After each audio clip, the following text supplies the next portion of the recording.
So much for the first season of live-action Star Trek shows always being bad, am I right? Throw that theory on City Alpha 5, I guess. This is City Alpha 5! For me, Star Trek Strange New Worlds not only beat Trek's first season quality curse, but right off the bat delivered one of the most commanding entries in the Star Trek franchise to date. Just the confidence of Pike's hair alone, I mean, Pike's peak indeed. Also, before we get started, I hope you're enjoying this Gorn head that I'm wearing right now, because it's certainly fun for me in this 90-degree weather that I'm in right now. But the reason that I'm in this head is because, as many of you know, I'm currently still healing from a surgery on my face, and my head currently looks like Dr. Phlox when he gets scared. So, hence the Gorn head. But don't worry, I'll be revealing my face soon, so if you want to know when that'll be, I'll be telling you all at the end of this video, and I have something special planned around it, so you don't want to miss it. So, stick around for that. But getting back to Strange New Worlds though, the first word that comes to my mind when I put on my critic cap to talk about the show is confidence. That confidence comes from nearly every aspect of the show, not the least of which is Anson Mount's phenomenal performance. I love this job.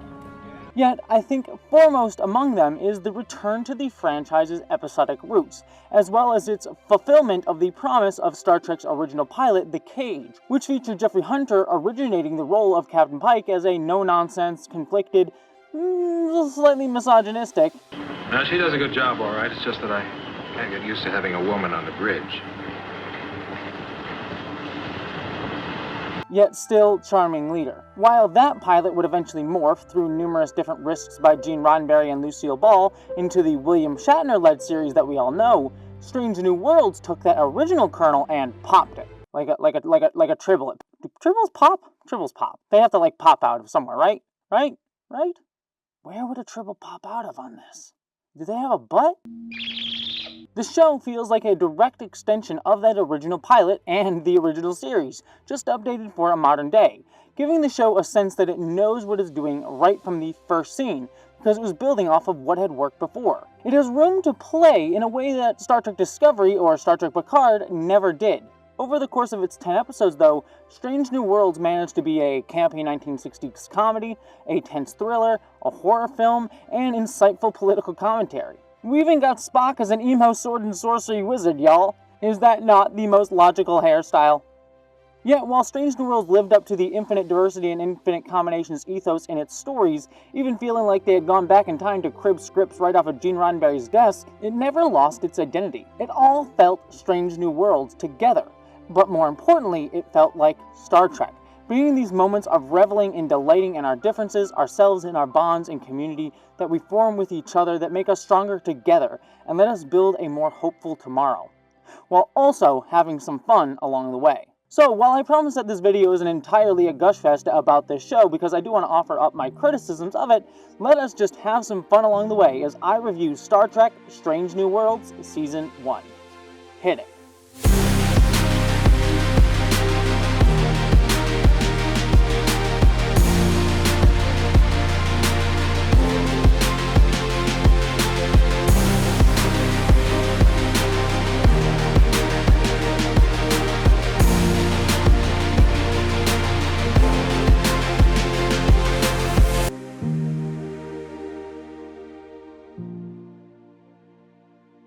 Before we start boldly going though, I think we need to give a shout out to the joy of the life cycle that this season of Strange New Worlds gave us.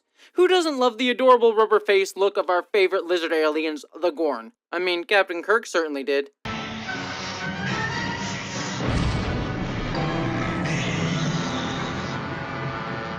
Gotta love it whenever Shatner gets to rip his shirt open. But this season of Strange New Worlds showed us that the Gorn don't start off looking like rubber, or even like the CGI monstrosity of Star Trek Enterprise, but as adorably cute little xenomorph babies that just love to play around with everyone's favorite red shirt. Luke, perhaps if you take comfort in the fact that you completed the needed repairs, that will shape your target. This is the circle of life. But if you want to learn more about the joy of the circle of life in nature, then I cannot recommend today's sponsor, CuriosityStream, more. And yes, I did somehow do that transition. I'm trying my best, okay? Jokes aside, as many of you know, I recently joined Nebula, the Streaming Award-nominated service where I and numerous other amazing educational-style YouTube creators like FD Signifier, PhilosophyTube, and Princess Weeks are able to make videos outside of worrying about the dreaded YouTube algorithm, or be able to talk about issues that might get us demonetized, like when I talk about LGBTQ stuff here on YouTube, as well as give you access to our videos ad-free. I and my other creators even have Nebula-exclusive content on there too. And obviously, you can sign up for Nebula right now, but the best way to get access to Nebula is through a deal made in partnership with CuriosityStream. CuriosityStream is all about big-budget non-fiction videos and amazing documentaries, like ones where you can learn all about lizard life cycles. But seriously, I know you all out there are science nerds, so you can check out CuriosityStream's huge space section of documentaries. I actually recently watched one called 1 Hour That Changed the World, a great doc celebrating the 50th anniversary of the Apollo 11 mission. So it's an awesome service, and even better, Nebula and CuriosityStream formed together to help each other out. They've worked out a deal where if you sign up with my link below, not only do you get access to CuriosityStream, but you'll also get Nebula for free. Full Nebula access as long as you're a CuriosityStream member. Also, for a limited time, CuriosityStream is offering an exclusive discount for the annual plan at 26%, so just a little less than $15 for an annual plan. And it should be said too, if you do use the link in the description to sign up, it not only gets you all of that, but also helps me out personally. So, thank you so much for indulging me talking about Nebula and CuriosityStream, and thank you to CuriosityStream for sponsoring this video. But, all that being said, let's boldly go back to Strange New Worlds.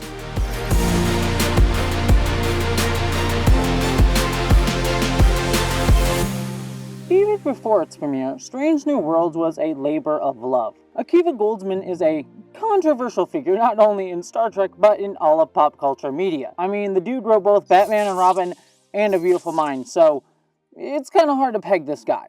Yet, this modern incarnation of Pike originally started as his brainchild after he was called into work on Star Trek Discovery during its first season. Strange New Worlds is particularly delightful because that's really my Star Trek. I am old, so I remember seeing what was then called the Lost Pilot in black and white. Pike, as played by Jeffrey Hunter, was always beguiling. I came on to Discovery to help launch that show. Alex had given me a call. He knew how much I loved Star Trek and he said, "Can you go over there and lend a hand?" But I didn't really know what the show was at that point. I read all the rumors and they said it was a show about Captain Pike and Number 1. I was so extraordinarily excited. Of course, Discovery had nothing to do with Captain Pike and Number 1, so from the moment I got there, I started agitating for the Captain Pike and Number 1 show, which is why you saw the Enterprise at the end of Season 1. This agitation on the part of Akiva Goldsman led to the most celebrated aspect of the controversial Season 2 of Star Trek Discovery, the ineffable Anson Mount as Captain Pike. Mount brought a sense of charisma that, despite my love of Lorca and all of Discovery generally, resonated with all of us Trekkies in a way that the best captains throughout the franchise's history have. Kidding.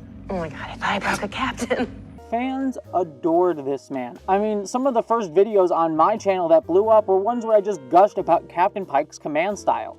And this was further compounded by the addition of Rebecca Romijn's Una and Ethan Peck's Spock, who brought a unique balance in evoking Leonard Nimoy while making the character also his own. I was wrong to judge you. It's unfit to process your own emotions. It was Pity. unmerited.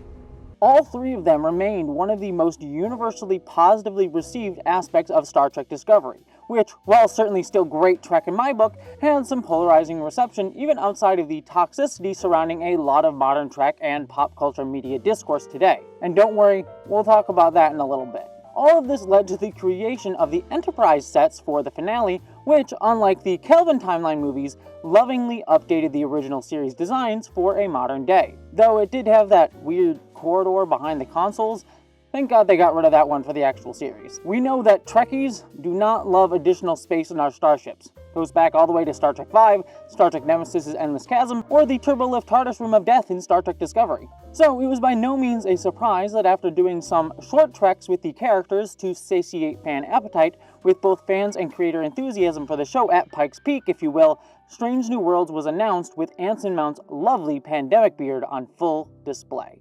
Speaking just for myself, I have never received more love from a fan base than I have from the Star Trek family. Let's actually start the review now, because oh boy howdy do I have things to say. First and foremost, the production design is fantastic. Some Trekkies complained about the look of Star Trek 2009's more Apple Store bridge design, but also Discovery's more bronzy, colder feeling bridge. And while I and others love their unique vibe, especially in how disco evokes a sort of 80s Art Deco aesthetic evocative of the fact that the starship design was pulled from 1980s concept art, it's clear that Strange New Worlds sets are loving recreations of the original series, yet made more modern. These sets strike a great middle ground that feels believable as a sleek, futuristic submarine-style starship by today's standards, but still feels very Star Trek-y, with its bright, saturated colors and exaggerated design. The show even went so far as to rebuild the Jefferies tube set to a T.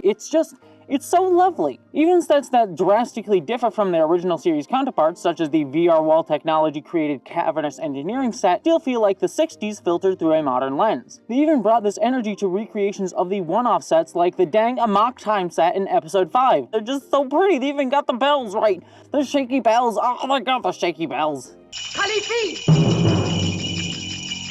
Also, I adore the alien design this season, with the show using a ton of practical puppets mixed with CGI.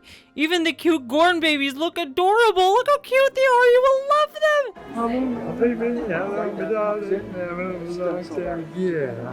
This is my Gorn agenda. Further, the costumes are freaking amazing. While I liked the asymmetrical design of Disco's version of the TOS uniform, the Strange New World designs also feel like a good middle ground between the Kelvin Timeline film's textured designs and the more simplistic original series. But even beyond that, what the fuck is this civilian wearing? I've loved Trek costumes throughout the ages, but all too often civilians look like they were ready for a Renaissance fair. But I love the civilian fashion in this show. Like literally everything Nurse Chapel wears, I want for me. Girls got fucking style. Speaking of Ren Fairs though, the Ren Fair episode of the show, which featured fucking candelabras on the bridge and dear god I need that all the time now, also featured these numbers. Like, what? What? Though I will say, Lower Decks did Fantasy Starships first. The elf matrix seems like Don't do that. Sorry. Just saying. Just saying. On top of all this, composer Nami Maklumad's music throughout the series was excellent, often evoking TOS and other series themes, but never being overrun by them, finding a great balance between nostalgia and originality. The small details in production are also great, such as when Spock uses an old-style TOS communicator but puts it into a computer to boost the signal, updating even the dated flip phone design of the original series. There are also tons of subtle Easter eggs in the show. The finale, which does a what-if type retelling of the original series episode Balance of Terror, recontextualizes specific moments from that episode, like the famous Spock eyebrow raise. But we also have moments like this beat with Captain Pike. Oh, no, I understand, Spock. I just didn't think about having a new number one. Which references this beat from the original series pilot. Now, she does a good job, all right. It's just that I can't get used to having a woman on the bridge. They even got weird details right, like the star dates for each episode being out of order numerically, just like they were in the original series. Cadet's log, stardate 2912.4. First officer's log, stardate 1224.3. Security officer's log, stardate 3177.3. I mean, as we all know, star dates were just whatever number Gene Kuhn got whenever he banged his head on the keyboard in frustration at the original series production woes. Also, pausing right here for a quick second, I tried to do something weird and funny, you'll see in a second, but because of it, the audio quality tanks here for a little bit. Don't worry, you can still hear it, but it will get better in about 5 minutes or so, so just stick with it. Sorry for the audio quality drop here, but it will get better. All of this led to a sense of familiarity for fans, writers, creators, and actors alike, making it feel like home. Yet, that was only the beginning. One of my biggest criticisms of Star Trek Discovery has been that due to its serialized structure and need to tell blockbuster stories with world-ending stakes all the time, we never get a chance to just sit and be with the crew. While Discovery delivers some stellar character moments, they often feel at odds with the story being told. Take, for example, this cute scene between Saru and Burnham in the Season 4 finale.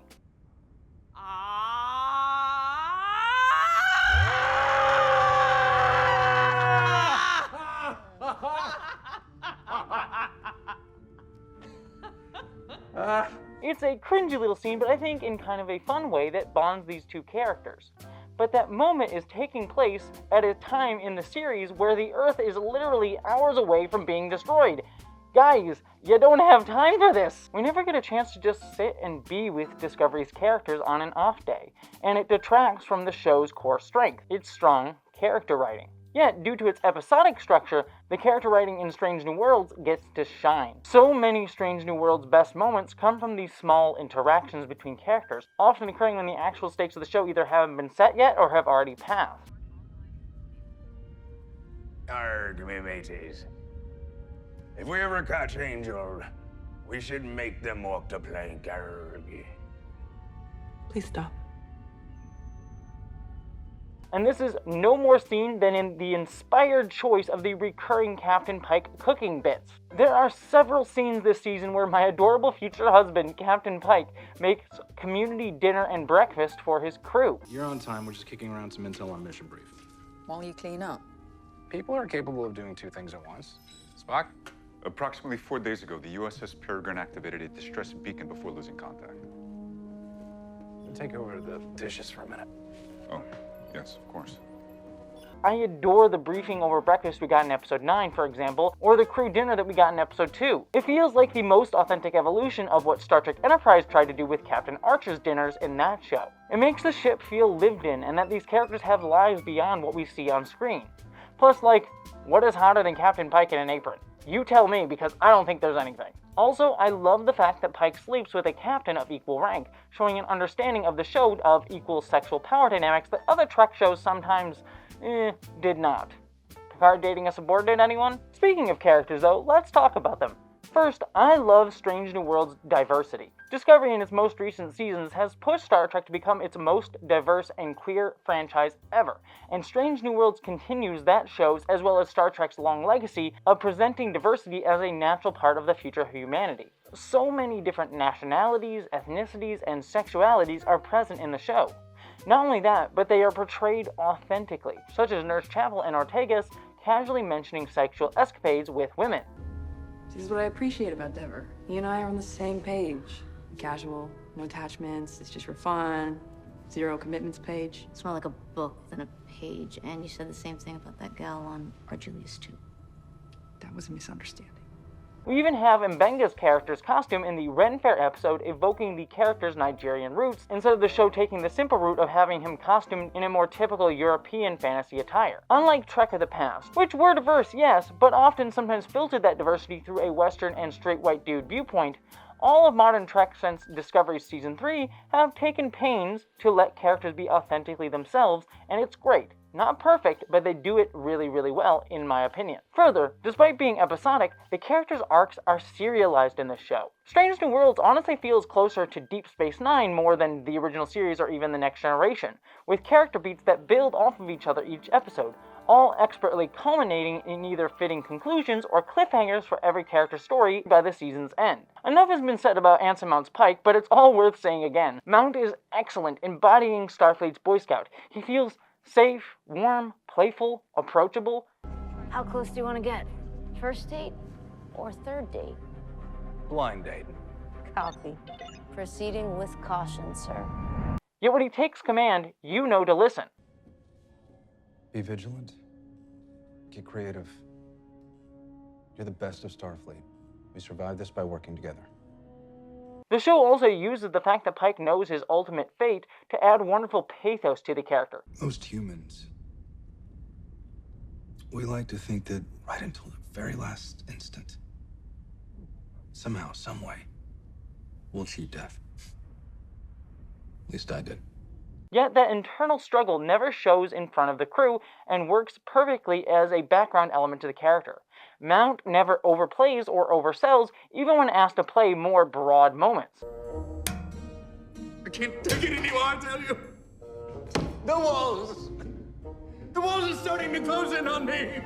He always finds the emotional beat that would hit you right in the gut, even selling moments that shouldn't work at all, like Uhura's possible death in episode 4. We know she's not going to die because it's Uhura, but Mount sells the captain's fear, acceptance of loss, and eventual relief all in just his performance without a word being said. Send a recovery team. We're here, sir. We're still here.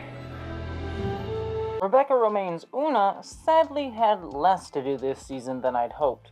I was really excited to finally see the character who got pushed out of Star Trek by executives in the 1960s finally get her due. And when she shines in the show, she shines. Her internal conflict in episode 3 with her revealing her Illyrian status works well, and her by-the-books nature leads to a lot of fun moments when she breaks out of it in episode 5. 1, 2, 3. Right hearing! Destination. Engineering. Woo! Oh, okay, fine. Damn it, okay. Best 2 out of 3, go. Yet ultimately, I feel this season underutilized her, and I'm hopeful to see more, though the season's cliffhanger promises to deliver that. Similarly though, characters like Ortegas and Sam Kirk also make an impression despite limited screen time. Ortegas, named after a character from the original series' original pitch document, mostly gets fun one-liners as the helmsman. Hey, I said gently.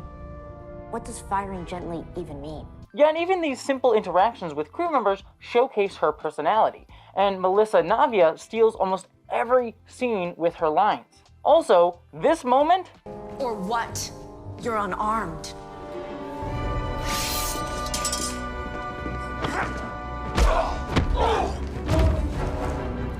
I have armed myself. Coolest damn thing ever. I hope she gets a lot more next season. Sam Kirk, however, was an inspired addition to the show, allowing us to explore a character who had only appeared as a corpse killed by a space ravioli played by William Shatner in the original series. Sadly, he also doesn't get a lot to do, but he's fun when he's around, though he's undoubtedly a Kirk. Yahtzee, Lieutenant, but I am reading a dangerous buildup of energy. Please step away from the egg.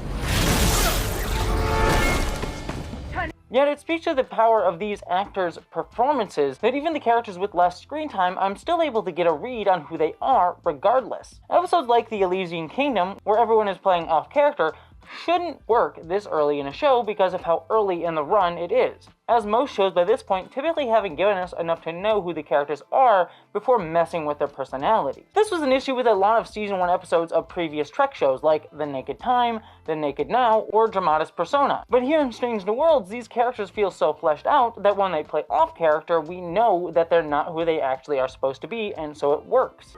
She's obsessed with the Mercury Stone. She thinks I have it. Her Crimson Guard captured my throne and imprisoned my subjects. I mean, I scarcely escaped with my life, not to mention my poor little Wunda. Isn't a break. But this strong characterization is no more seen than in the character of Hemmer.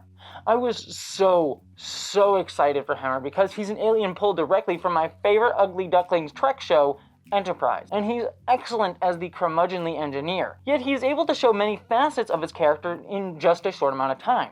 For example, we learned that while he frowns more than he smiles, he still smiles.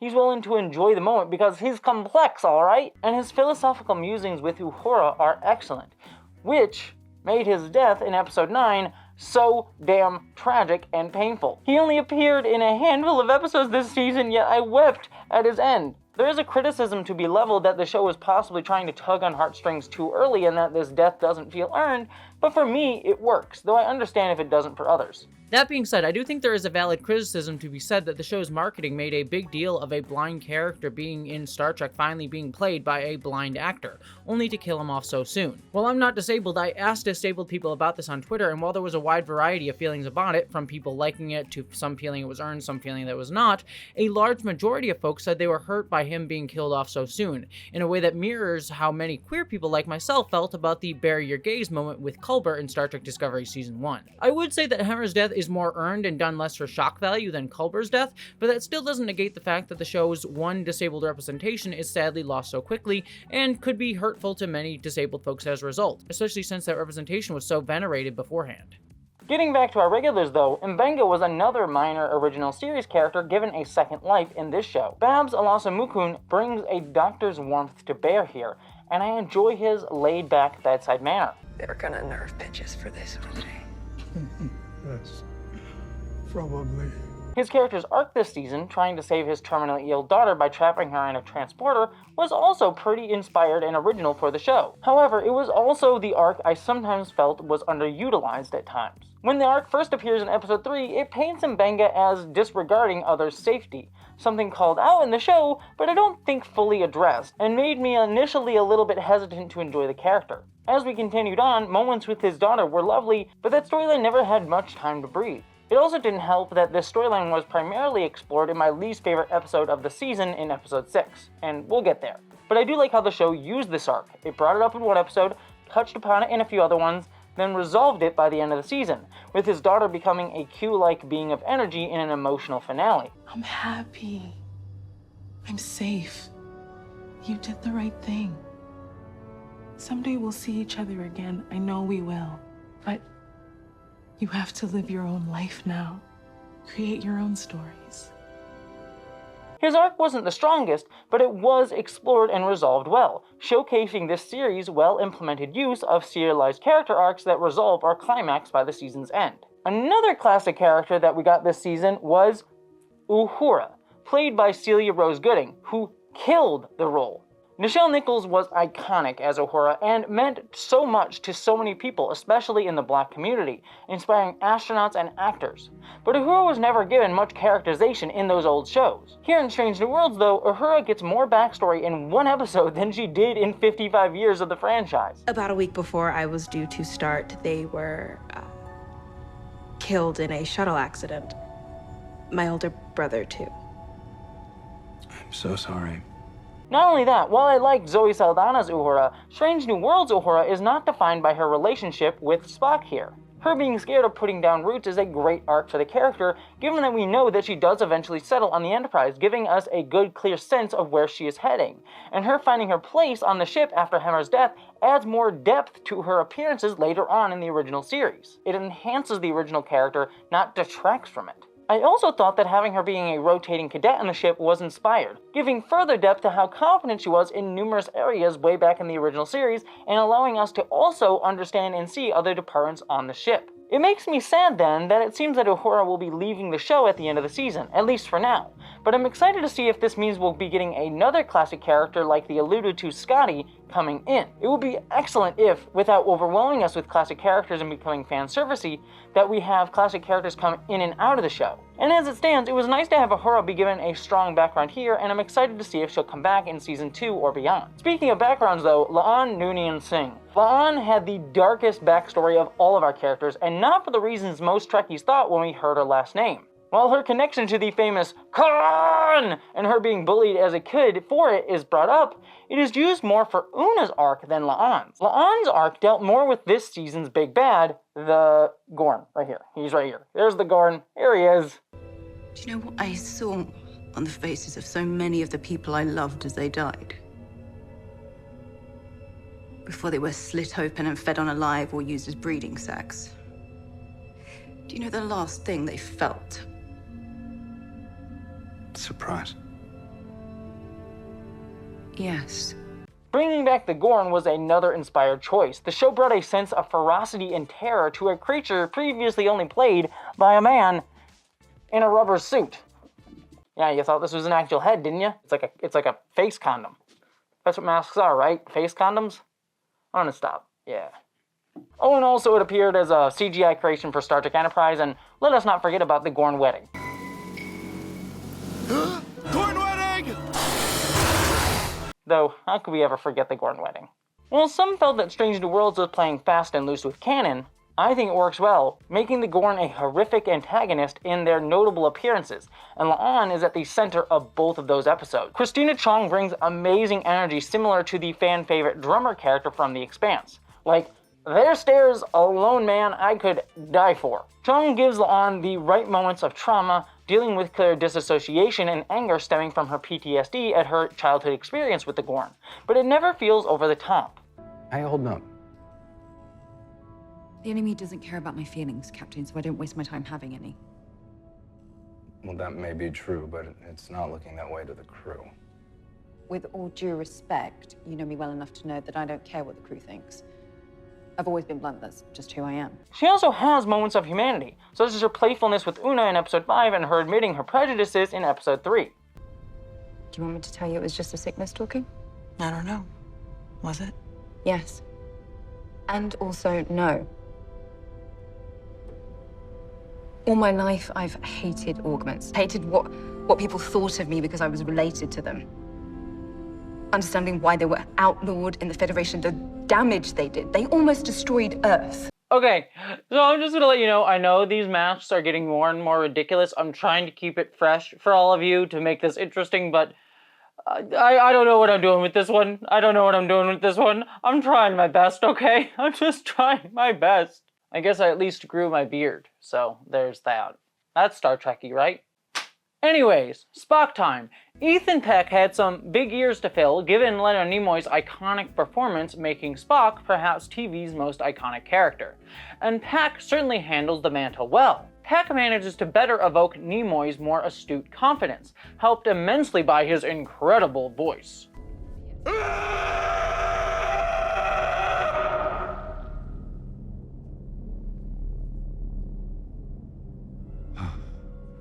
That's better. Yet, Peck also makes the character his own.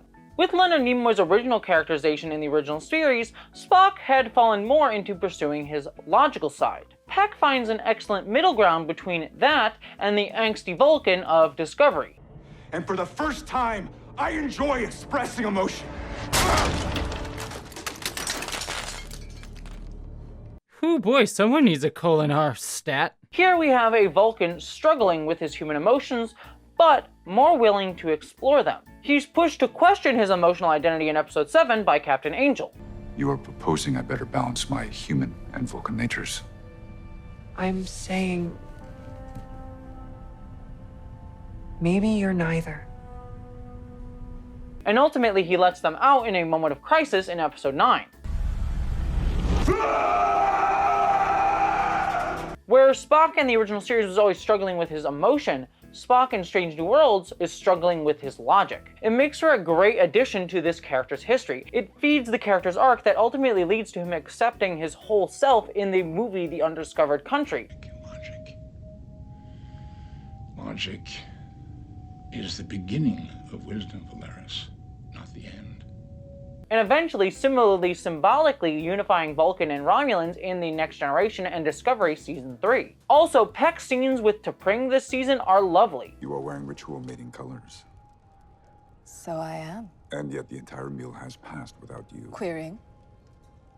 Yes, queering. Without you asking me a question. That's patently untrue. I have asked you many questions about your family, Jasal's new loot recordings, your gallivanting about the galaxy with Starfleet. Gallivanting. Is there a particular question that you would like me to ask you? I was initially skeptical of the T'Pring character coming into the show for numerous reasons, but Gia Sadu is superb, playing a more stern Vulcan. Yet, she still shows conflicting emotions about her being secondary in importance to Spock's life in Starfleet, leading to what we will see in the original series episode Amok Time with her eventual betrayal of him, and the two play so well off of each other. I've been doing research on human sex. What? But this brings me to my favorite character this season, and I can't believe I'm saying this, but it's Nurse freaking Chapel, who was played by the wonderful Majel Barrett in the original series, who is just a prop to gush about Spock and hand McCoy medical items in the original series. His pulse and respiration are still far below normal. Give me 1 cc of Codracine, nurse.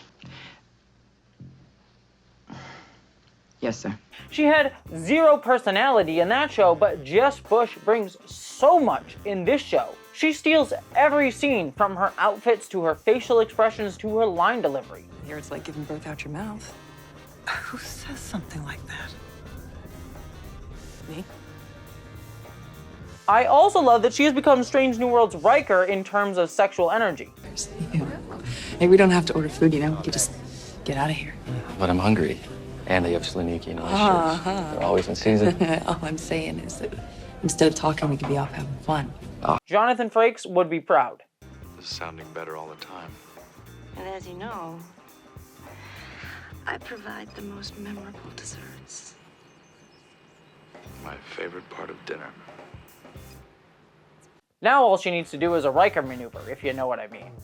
No, not that one. That being said though, I do have one brief criticism, in that Chapel's bisexuality is revealed in a single offhanded line in the show, while most of her featured scenes are showcasing attraction to only men in the show. This isn't to say that if bisexuals only show attraction to men that they're not bisexual, but that's often a way that we see bisexual representation shown in TV shows and movies, that they say they're bisexual, but only ever show attraction to the opposite sex, especially for women.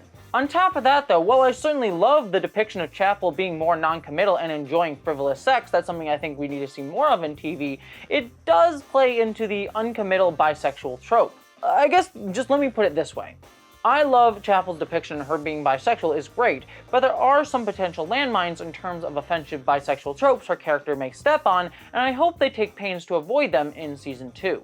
And check out this great video by MC Frodis for more on Chapel's bisexuality. I cannot recommend this video enough. Yet what I love most is how her storyline this season with Spock enhances the flat characterization she's given in the original series. In this show, her struggle to see Spock as just a friend, despite their apparently growing friendship and attraction to each other, adds exciting tension, given Spock's engagement to T'Pring. Pay better attention to me when I'm talking. Because You were very charming, and I'm completely missing it. When Spock succumbs to emotions, Chapel is there. No. It doesn't make you weak, Spock. It makes you human.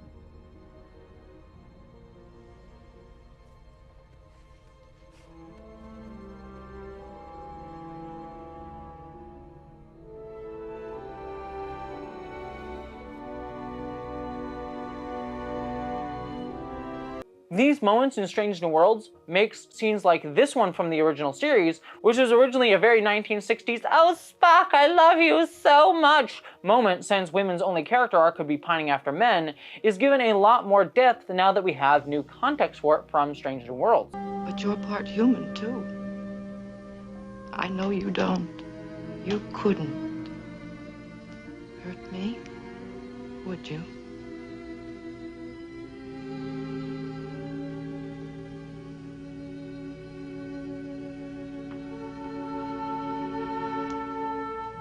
I'm in love with you, Mr. Spock.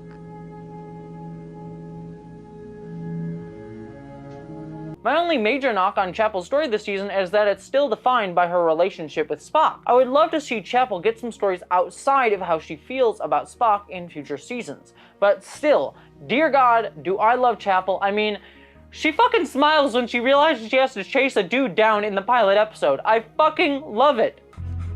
Delta 37? I'll prep the booster. You catch the rabbit. Always give me the fun job. She's such a dork. But now that we've spoken about the characters on the show, let's quickly talk about some negatives of the series overall. To be honest, normally I would do a whole segment of my video devoted to negatives of the show, but most of my major criticisms are ones that I've had with the majority of modern Trek to this point. The sometimes lack of giving full development to characters like Ortegas and Una, something that we saw happen in Discovery with some of those show's bridge crew members. Or the sometimes shortcuts taken with things that have been established in order to make something happen in the story. Like in episode 7, the show painstakingly points out how far they are from Federation space, so much so that they even need to send out a relay to talk to anybody. This sector is too far from Federation subspace relays to provide rapid communication. To put it simply, if we head in, we would be on our own. Yet Captain Angel is able to quickly contact T'Pring, and T'Pring is able to come all the way out to where the Enterprise is in seemingly only a few hours. This sort of shortcutting has dogged Star Trek since Star Trek 2009 or Star Trek Into Darkness, where they teleported from Earth all the way to Kronos. One could even argue this happened in shows like Voyager and Enterprise before them. However, I will say, while all the problems that I've had with a lot of modern Star Trek are still here in this show, I find them a little less overt and pronounced in Strange New Worlds than I would say in Picard, for example. And the show manages to subvert some of my major issues with those shows by being episodic rather than serialized, though some of these same storytelling issues that affect Discovery and Picard's season-long stories are seen in microcosm here. But to get to that, let's talk about each episode of the show. I've done individual reviews of each of these episodes on my secondary channel, so check those out if you want my in-depth thoughts. But I want to touch upon some of the cool things I loved about each episode here. The The pilot of the series excellently set the tone for the show. Not only did it firmly re-establish Pike and where he is after seeing his future in Discovery Season 2, but it also provided a fun romp that reintroduced us to new versions of beloved characters as well as new characters as well. I also love that this episode began the series with a subtle critique of Star Trek tropes, with Pike saying, "Forget the Prime Directive," something that was typically taken as holy scripture in Trek past, to the point where it was often misused by the time we got to Voyager and Enterprise. But until somebody tells me that they've drafted that directive, I'm going to have to remind myself every day that we didn't come out here to play God. Also, I loved that this episode directly dealt with the fallout of Star Trek Discovery Season 2. Not only did this make the show feel connected to that show, allowing the Star Trek universe to feel more interconnected between series, but it also felt like a statement to some of the more toxic side of fandom that might declare Discovery as the non-canon bastard child of Trek, now that Star Trek Strange New Worlds has given them a more classic feeling Trek with their straight white captain. This said that Discovery is still just as much a part of Star Trek as every other entry. Further, the episode's final moment calling for us to try to end our polarization before we ultimately destroy ourselves, while also using footage of things like the January 6th coup in the United States, gave the episode teeth and reminded us that Star Trek is here to inspire us to be better, yet is not really about tomorrow, but trying to speak to and about today. You'll use competing ideas of liberty to bomb each other to rubble just like we did, and then your last day will look just like this.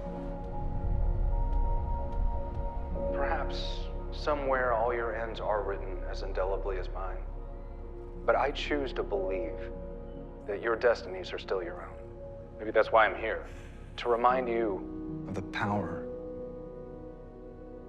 of possibility. Maybe that's the good in seeing my future, that I might remind you that right up until the very end, life is to be worn gloriously. Because until our last moment,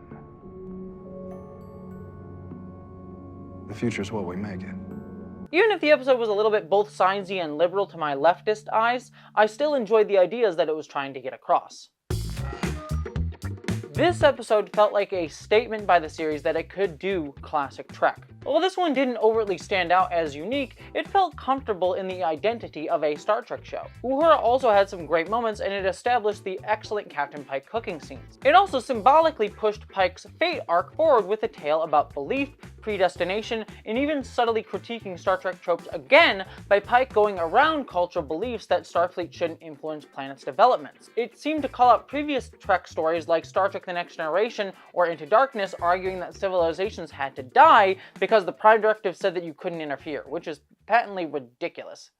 On its face, this was another run-of-the-mill Trek tale, featuring a pandemic-evoking storyline and a medical mystery. But there was a more biting story beneath the surface here, with the revelation that Una was Illyrian, a species banned by the Federation for genetic modification, and how she had to lie about who she was in order to achieve her dream of entering into Starfleet. Combining that with Pike learning that the Illyrian ghosts on the planet doomed themselves by trying to demodify themselves in order to make themselves fit the Federation's standards, the episode became a great critique on how societal biases and prejudices often force others to live up to standards that they never could actually meet because of who they are. But I also loved the final moment where Pike says to Una that she is an example of her people.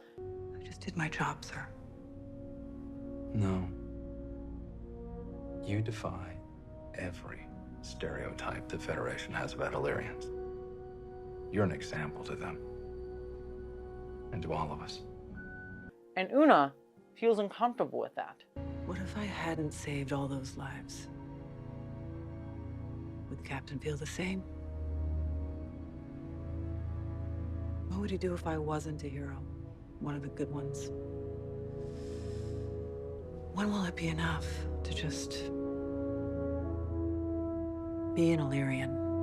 It shows how often people from marginalized identities feel a need to live up to high standards in order to not only prove themselves, but be examples of their communities that are being marginalized. It also led me to wonder if this episode's writer drew from Nichelle Nichols' own story playing Uhura, as she sometimes expressed that she felt resentful that she had to play Uhura in the 1960s in order to show that Black women could be part of the future. I also was offered a play to do that was Broadway bound. And I was going to leave the show and take that. So I went in and told Gene that I was going to, when the season was up, I was going to leave. And Gene says, you can't do that. And he said, don't you understand what I'm trying to achieve here? I said, Gene, you've been wonderful, and I really thank you for this opportunity.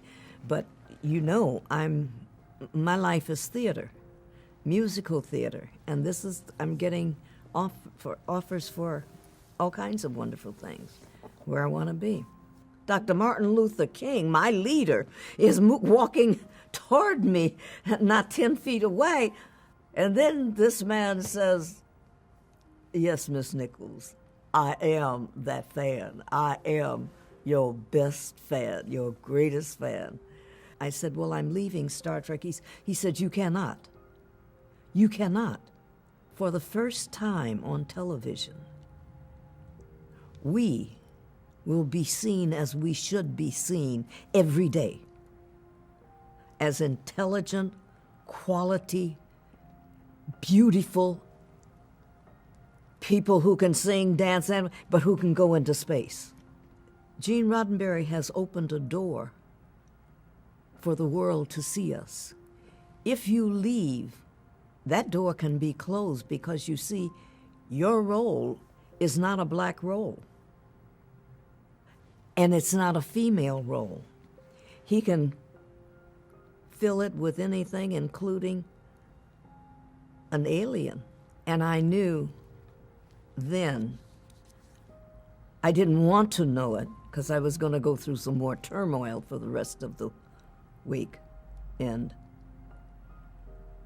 But I knew that I was something else. And that's all I could think of. And I remember being angry come Sunday or whatever. Why me? Why should I have to? Whatever happened come Monday morning, I went to Gene, and I'm not sure to this day if I knew what I was going to say.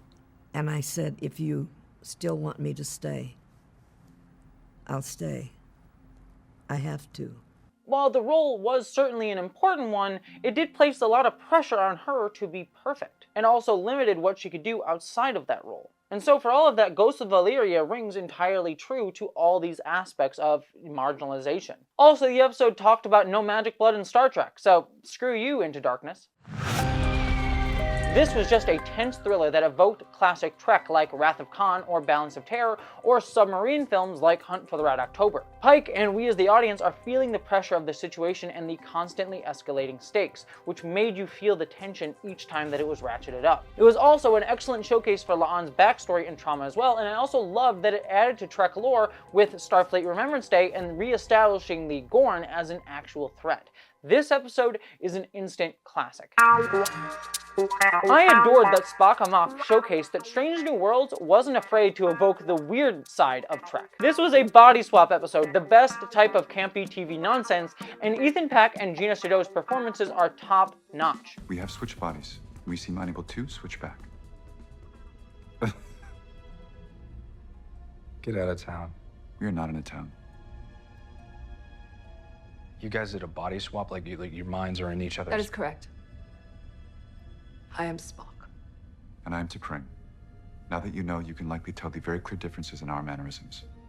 Yeah, totally. Also, Una and La'an's fun playing Starship Bingo is excellent. Like, I never would have thought about, like, re-flavoring gum using the transporter. That's just so clever and dumb and weird, and I love it. But the episode overall is a rumination on the idea of empathy, ending on the point that it's important to see things from other people's points of view, and reaffirming the inspiration that Trek can bring us if we just enjoy our humanity and see ourselves in others.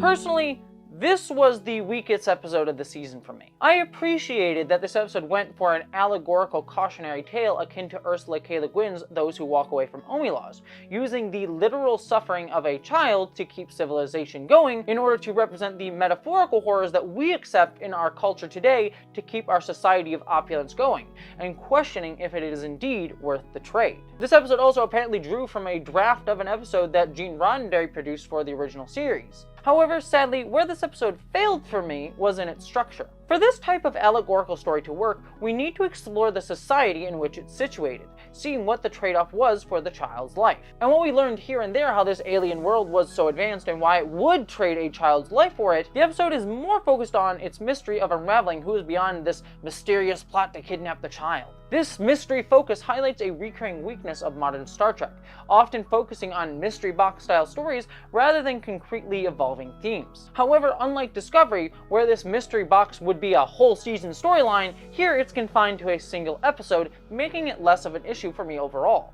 While I know this episode worked for some, and that is absolutely great, that's the joy of episodic TV, that some people can love episodes that others hate, but for me, the pains this episode takes, sometimes even breaking story logic within the episode itself to keep that mystery box going instead of exploring the themes that would have ultimately made its end revelation stronger, ultimately makes this the only episode that I really disliked this season.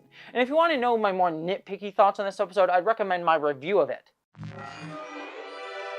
I loved this episode.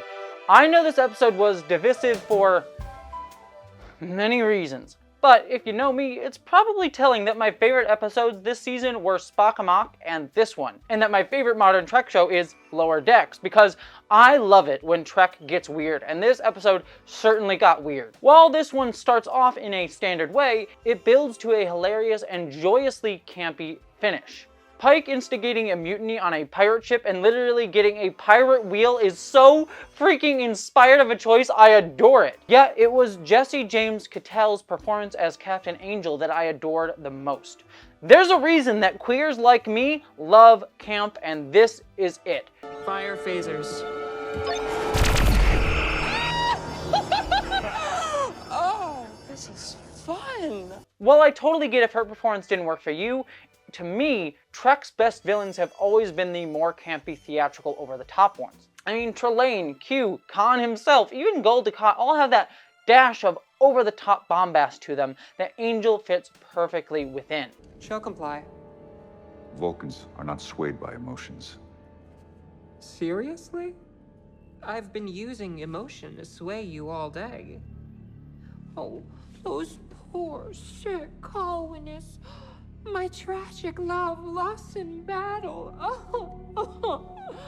That being said, I did see some queer fans take issue with this show's one non-binary character being a villain, sometimes playing into transphobic and homophobic tropes of trans and non-binary people being seen as deceitful.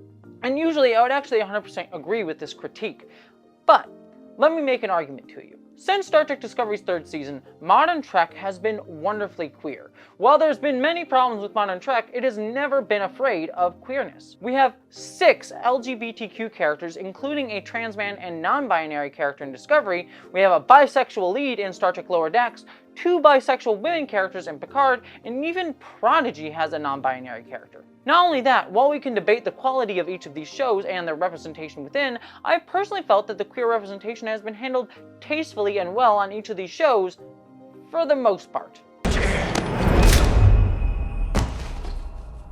I have a few issues here and there, but in recent seasons it's done pretty well. And so I think that Star Trek, of all the big popular science fiction franchises, has earned the ability to utilize tropes. Not to use them lazily or as a matter of course or as a shorthand to depict queer characters, but using them intentionally for fun, because who doesn't love a camp villain queer character?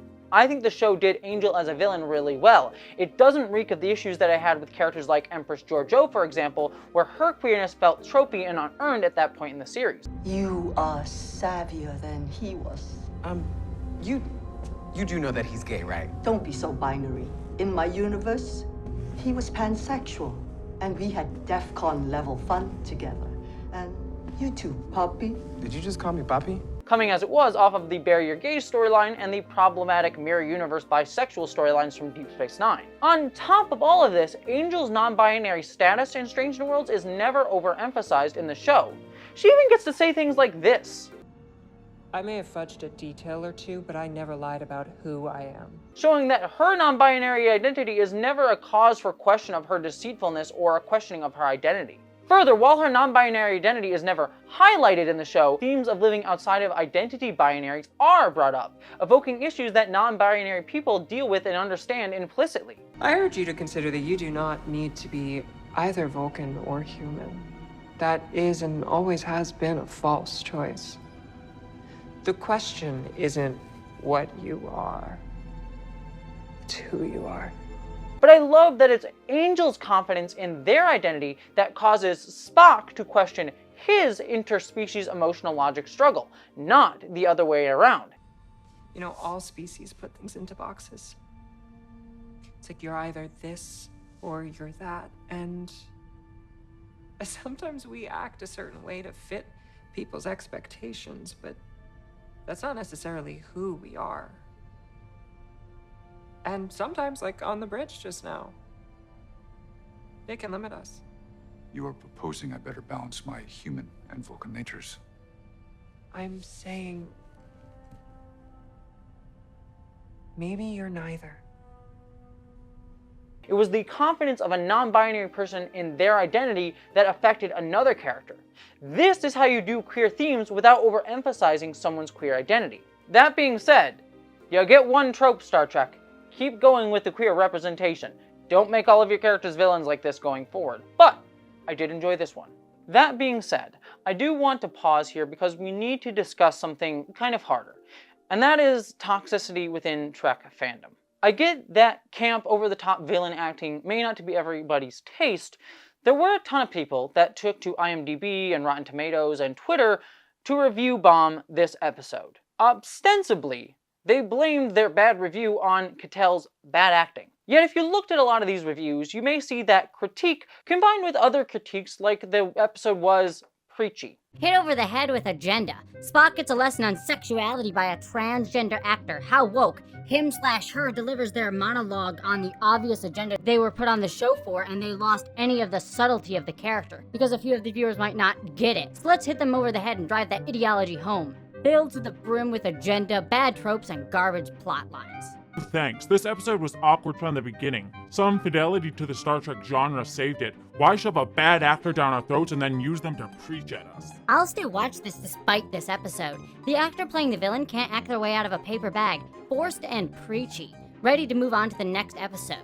Jesus Christ. After several increasingly promising episodes, they pull the rug from under us. Perhaps it was all an elaborate ruse to get people watching. Hopefully it's just a blip. But after the last 2 years of garbage, it's hard not to get worried. Poor writing, poor performances, and stupidly unsubtle, preachy identity politics once again infests modern Star Trek like a cancer. It's like they can't help themselves. This truly is a dire episode, made all the more apparent by how good the previous episode was. One's sexuality is no substitute for having a required skill. Speaking as someone who is gay and had never had a problem with it, I found this episode, which I was initially, first 10 or so minutes, was enjoying. Yes, I could even tell the person playing Dr. Aspen want a biological woman. Big deal. I think they meant wasn't a biological woman there, by the way, and oh boy, isn't it lovely code for transphobia when someone starts talking about biological women. But when this person uses nothing but very tired shtick for attention, it quickly bored and annoyed me. And by this, I mean sexism persuasion has nothing to do with one's ability, but to make it their sole talent is ridiculous. I can name many actors, male and female, who are not straight but have talent, and one's sexuality is not something which should be relevant in any job, least of all acting, where one's supposed to become someone else. When this actor finally, sorry for the pun, came out as this episode's villain, the nightclub queer and shtick got very tired very fast. I gave up. I know everything takes time to settle down, and one day casting directors will wake up and realize they need an actor, not a gimmick. This person's nothing more, and I'm willing to bet after a few more appearances in the media, they'll disappear. Why? Paramount, can you please relegate the political preaching to Discovery? What a disaster of an episode in every possible way. Bad writing, bad acting, tired and reused plotline, and shoehorning in identity politics in a completely contrived and unnecessary way. The series is so great up until this dumpster fire of an episode. Just stop it. But this leads me to ask, what was preachy about this episode exactly?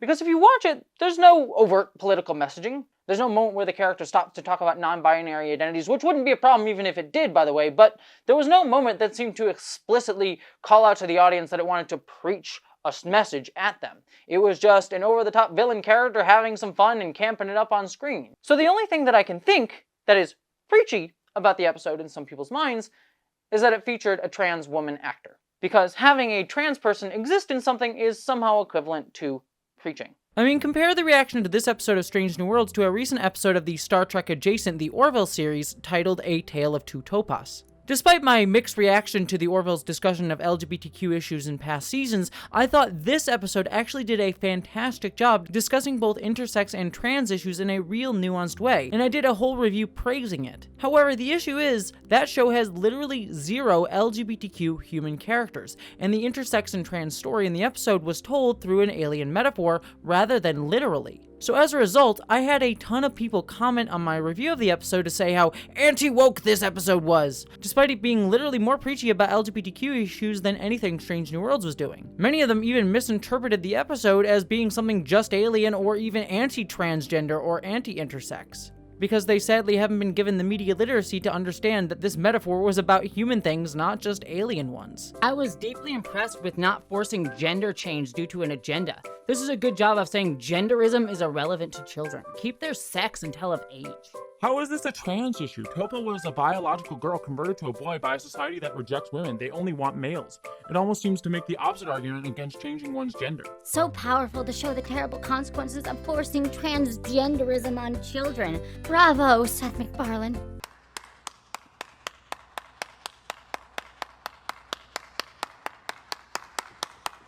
It showcases how, to many people, LGBTQ identities are so otherized and alien that they don't even see us as human, as something that can exist. To many of these people, they see queer people as fictional or a delusion, and so they only allow our issues to be with fictional types of characters and species, instead of allowing us to just have fun being in Star Trek, just being ourselves like everyone else. Allegory makes it too easy to think of our struggles as not real, as fantasy or science fiction. And I'm not saying that allegory is bad, but we can't only exist there. We need to exist as ourselves, for ourselves, so people can't look away from us and say, oh, trans people, they aren't really real. They're just alien, strange, weird, delusional metaphors. Also, as an aside, I recently also did a video talking about the Orville and the failures and benefits of using science fiction allegory to talk about literal LGBTQ issues, so check out that video if you're curious. Don't get me wrong, I want Star Trek to tell our stories too. There should be more queer issues put into Trek. But the issue I'm talking about here is that people just see our mere presence, the mere allowance of a trans person to be publicly visible in a work of fiction, as a political act, as preachy, as more preachy than actually talking about our issues is. And while I'm talking about fandoms and pop culture here, this same feeling is what has led movements around the world to try to vilify LGBTQ people for being seen in public spaces, as well as many anti-transgender and anti-LGBTQ legislations both around the world and especially here in the United States.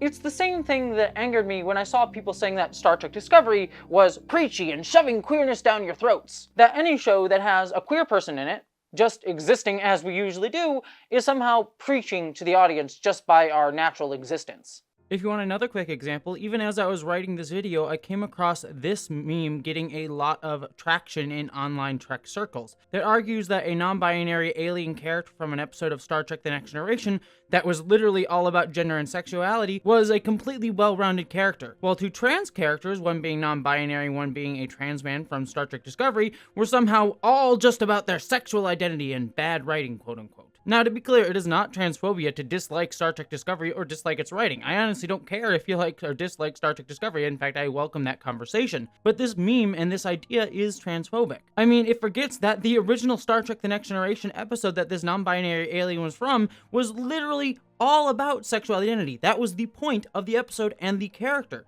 We have not injured you in any way. And yet we are scorned and attacked. And all because we are different. Yet, it gets considered to be well-rounded because it's a metaphor. It also forgets the fact that the Star Trek Discovery characters have had numerous storylines like focusing on becoming a Trill Guardian, or one of them becoming a better engineer, or finding more confidence in themselves.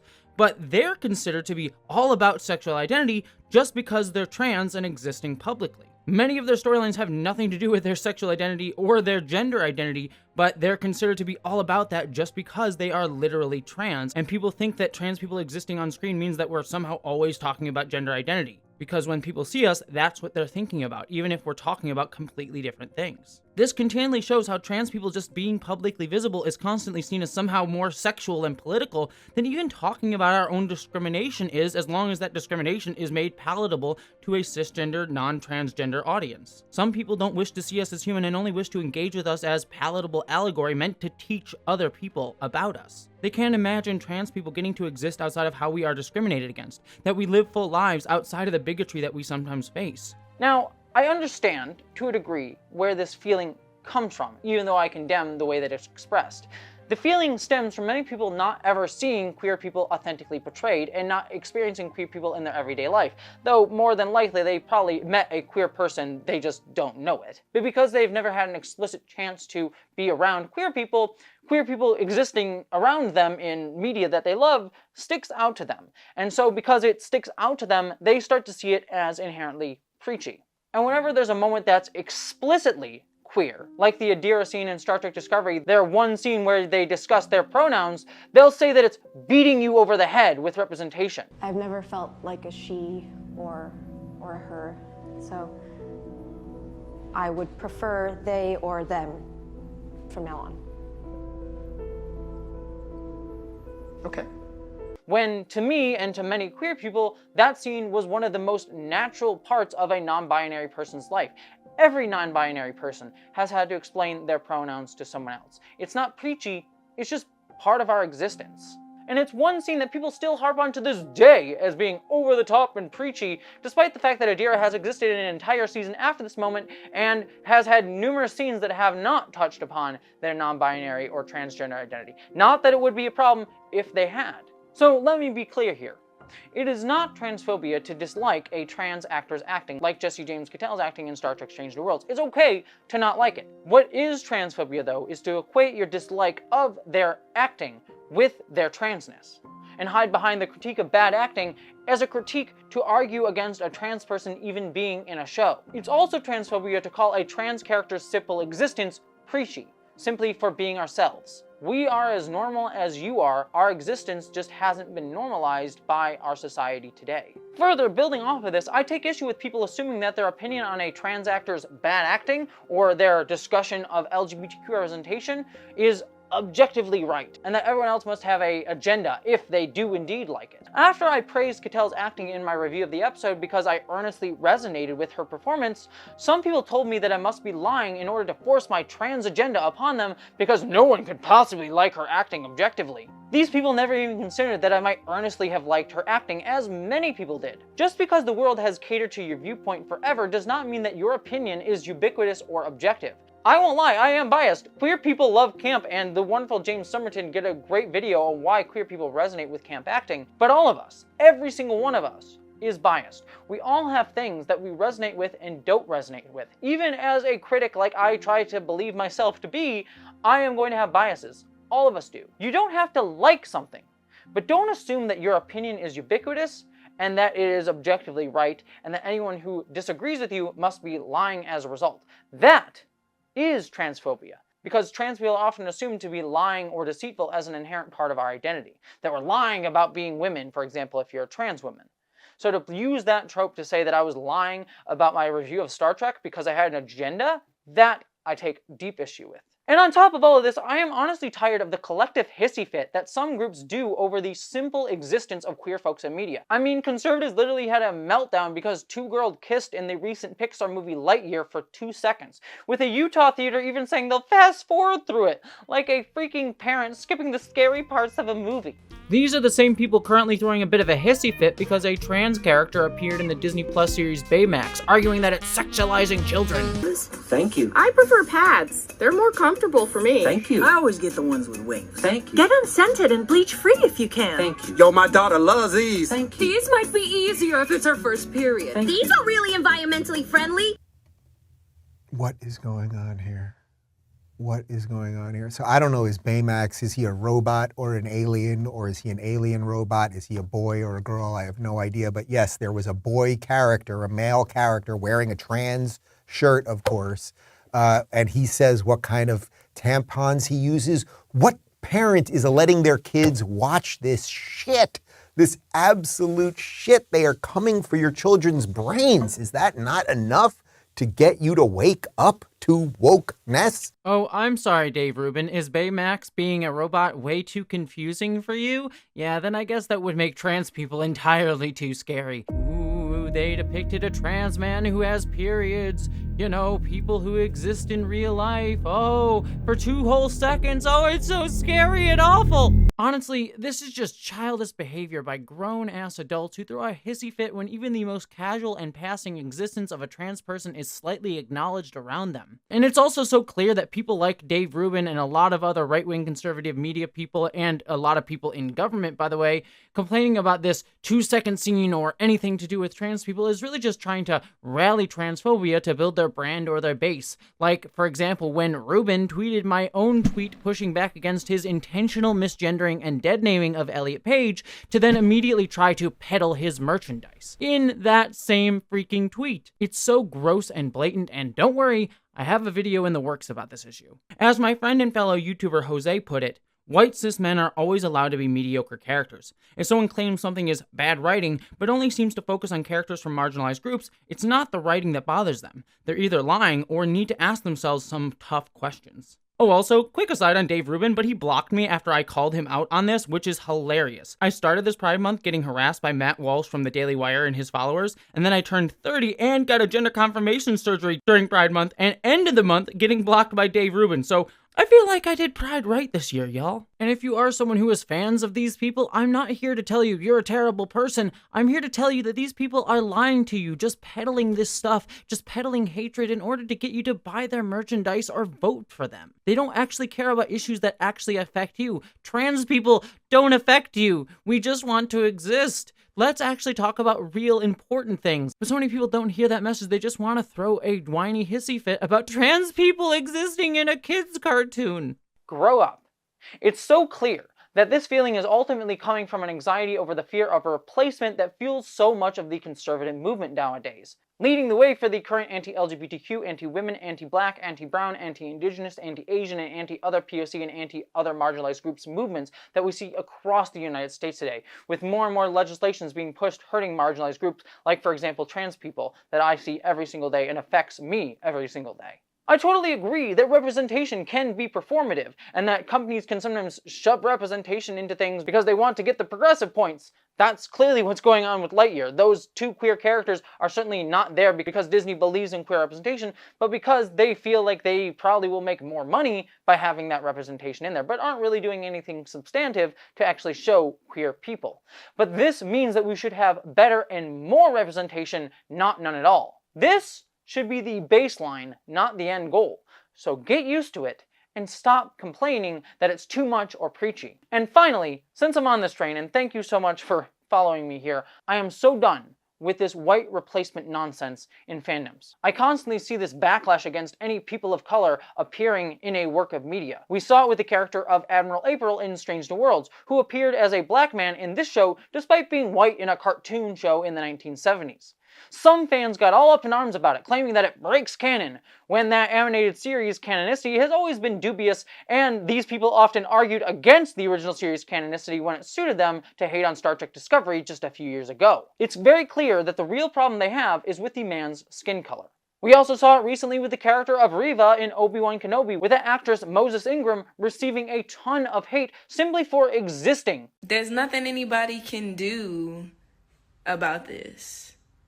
There's nothing anybody can do to stop this hate. And so I question what my purpose is, and even being here in front of you saying that this is happening, I don't really know. But I think the thing that bothers me is that, like, sort of this feeling that I've had inside of myself, which no one has told me, but this feeling of like, I just gotta shut up and take it. You know, I just kind of gotta bury it. And I'm not built like that. So I really just wanted to come on, I think, and say thank you to the people who show up for me in the comments and the places that I'm not going to put myself. And to the rest of y'all weird.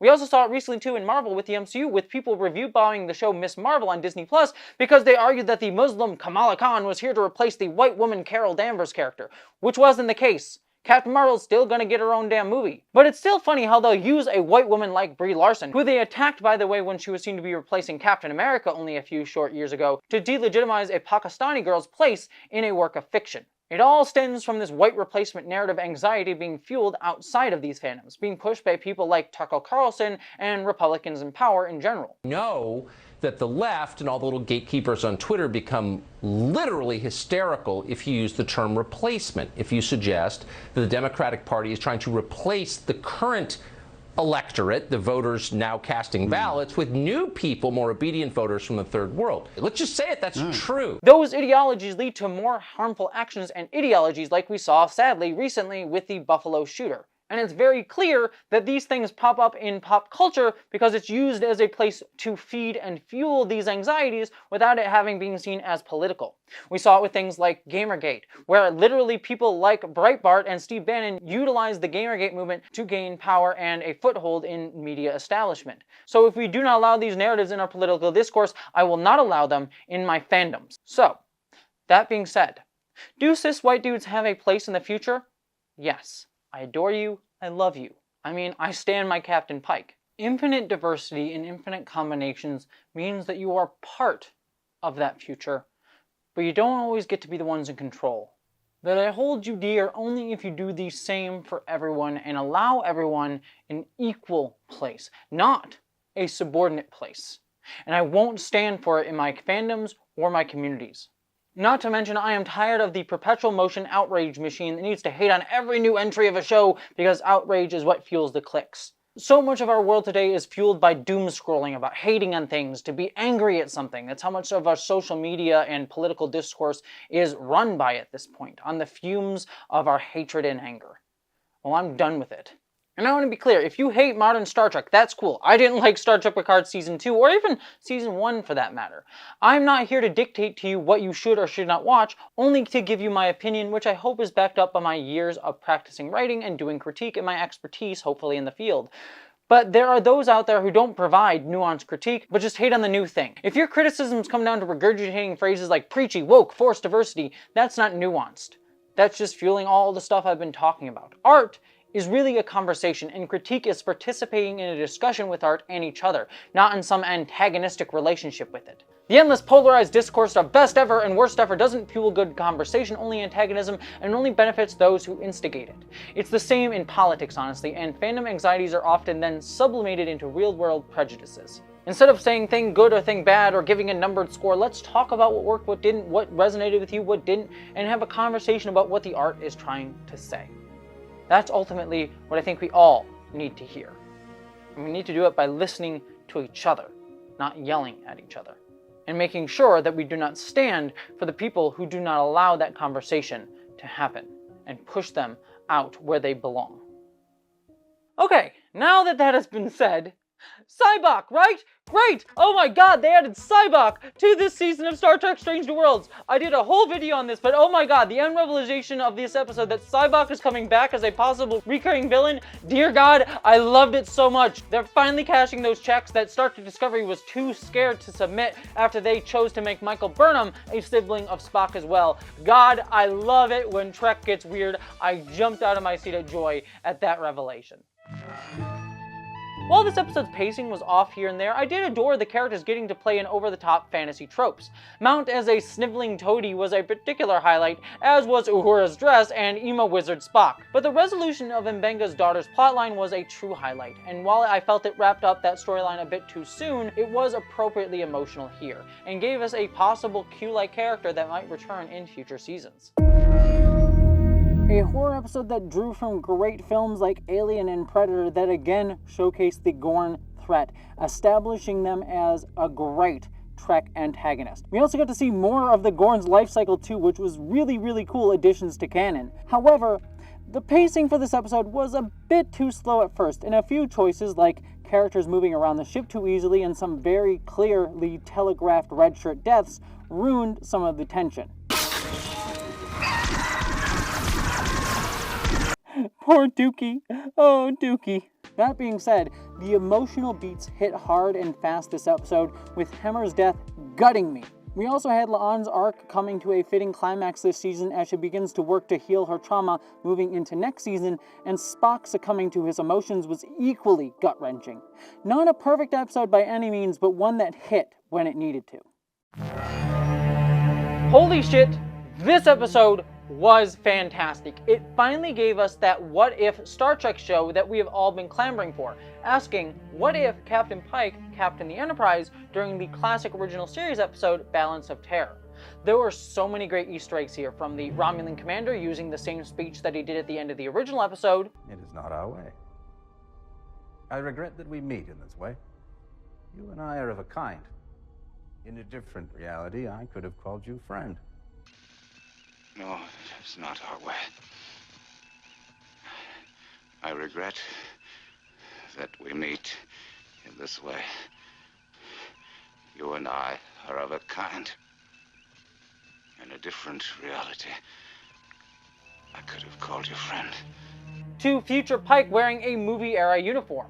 Yet while the what if was fun, the core of this episode was the surprise introduction of Paul Wesley's Captain Kirk, juxtaposing against Pike to show us the differences between the two men's captaining style. While both uphold Trek's values, sometimes Pike is idealistic to a fault, even leading to war as we see in the episode, while Kirk is more willing to play the risks. As a result, this episode breaks down and runs in contrast to the pilot episode's more liberalist meaning leftist, both sidesism.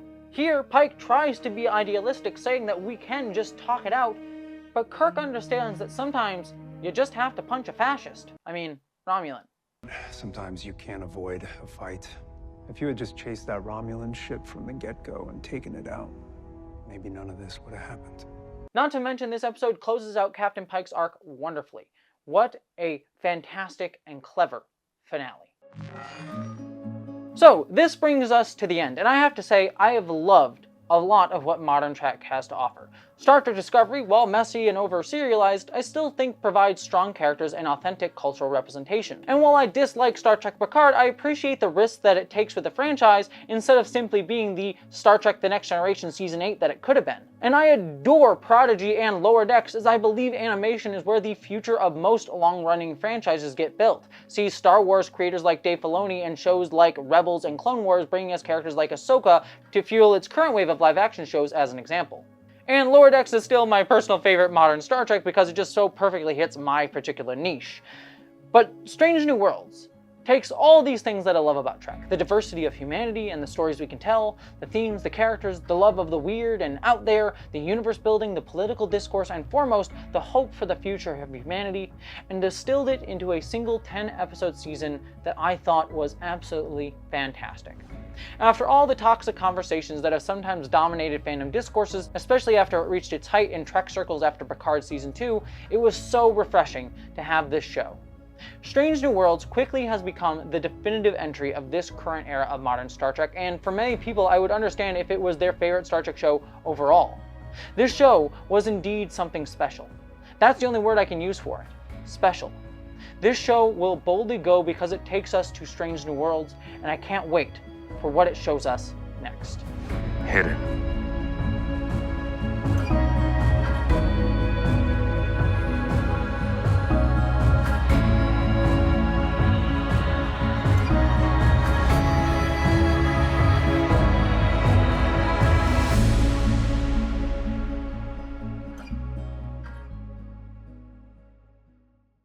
Alright everybody, thank you so much for watching this video about Star Trek Strange New Worlds. I hope you had a lot of fun with my masks and the changing sets and all that stuff. And I know this video is probably overlong and won't do well in the algorithm, but I just love talking about Star Trek, so indulge me considering the hellish world that we have right now. I need to find my joy, and this is one way that I do it, even with the weird face stuff.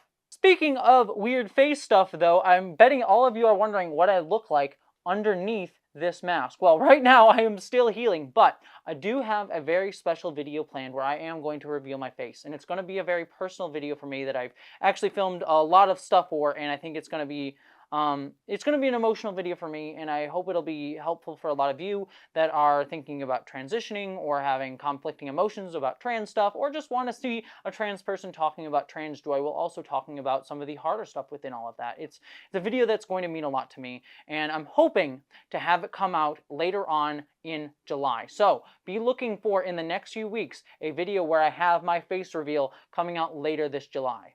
Even beyond that, though, I also want to tease a few big projects that I have coming up, because I am not slowing down in the slightest. In fact, my next big video series is going to be something that's going to be on a little bit of a harder topic, and that is going to be talking about Matt Walsh's recently released What is a Woman documentary, and I say documentary with big heavy air quotes there because it is an absolutely horrific film that has done a lot of damage and harm to the trans community, and we're going to have to talk about it. It's going to be a very big project. I'm going to try and make it as fun as possible. I'm going to go very over the top, but we are going to break down all the things wrong with that movie. Like I said, I'll try and make it as fun as possible, and I'm looking forward to the video. But don't worry, I do have some bigger, more fun projects like Sex and Star Trek Deep Space Nine coming in the relatively near future beyond that. So it's not all doom and gloom. I know the world feels that way, but don't worry, we will find joy on this channel. So thank you to all of my patrons who support me being able to be this weird, dorky self while also talking about the harder stuff and trying to find that balance there as well. So patrons, thank you. You are also allowed me the time to be able to take